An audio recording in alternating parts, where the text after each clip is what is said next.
مرتبہ عمر بن خطاب رضی اللہ تعالیٰ عنہ ایک جگہ تشریف فرما تھے، تو ان کا جو خادم تھا، نوکر ان کا اسلم رضی اللہ تعالیٰ عنہ، وہ شہد کا شربت بنا کر عمر بن خطاب کے پاس لے کے آیا کہ یا امیر المومنین، میں آپ کے لیے شہد کا شربت بنا کے لے کے آیا ہوں، یہ بڑا خاص شہد ہے، آج چس آ جائے گی، آج تو مزہ آئے گا، یہ بڑا اعلیٰ جو ہے یہ شہد ہے، تو میں آپ کے لیے شہد کا شربت بنا کے لے آیا ہوں اور خدمت میں پیش کیا کہ آپ اس کو پیئے۔ تو عمر بن خطاب رضی اللہ تعالیٰ عنہ فرمانے لگے کہ میری رعایا بھوک سے مرے، ان کو پانی پینے کے لیے نہ ملے، ان کو صحیح روٹی کھانے کے لیے نہ ملے، اور میں شربت پیوں، لہذا میں شربت نہیں پیوں گا۔ عمر بن خطاب رضی اللہ تعالیٰ عنہ نے رعایا کا، جب ان کا دھیان اپنی رعایا کے بچوں کی طرف گیا، جب ان کا دھیان رعایا کے یتیموں کی طرف گیا، تو کہنے لگے نہیں میں شاید نہیں پیوں گا، میرے جو بچے، میری رعایا، میری عوام جو ہے، اگر اس کو پانی پینے کے لیے نہیں ملتا، صحیح روٹی کھانے کے لیے نہیں ملتی، یہ شہد اس کو پینے کے لیے نہیں ملتا،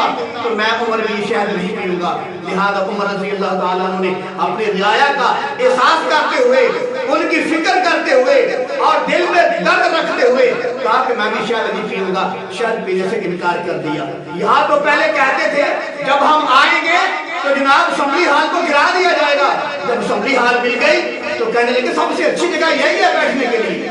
اور پہلے کہا کرتے جب ہم آئیں گے تو جناب غربت ختم ہوگی، مہنگائی ختم ہوگی، ہر شے سستی ہوگی، آٹا سستا ہوگا، چینی سستی ہوگی، یہ بجلی سستی ہوگی، گیس سستا ہوگا، ہر چیز کی مہنگائی کو ختم کر دیں گے، توڑ دیں گے۔ ایسے سبز باغ دکھائے، ایسے لوگوں کو اللہ معاف فرمائے بدھو بنایا، سب کو پیچھے لگا لیا۔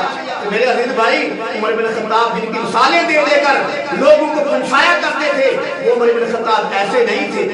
انہوں نے کیا کیا؟ شہد پینے سے انکار کر دیا، کہا کہ میں شہد نہیں پیوں گا جب تک میری رعایا یہ چیز استعمال نہیں کرے گی۔ عمر بن خطاب بھی ایسی چیز استعمال نہیں کرے گا۔ تو عمر بن خطاب رضی اللہ تعالیٰ عنہ رعایا کو سبز باغ نہیں دکھایا کرتے تھے، وہ عمل کر کے دکھایا کرتے تھے، اور اسی وجہ سے اللہ نے ان کو انعام دیا، رضی اللہ عنہم ورضوا۔ اللہ نے فرمایا عمر تو مجھ سے راضی ہے، میں تم سے راضی ہو گیا۔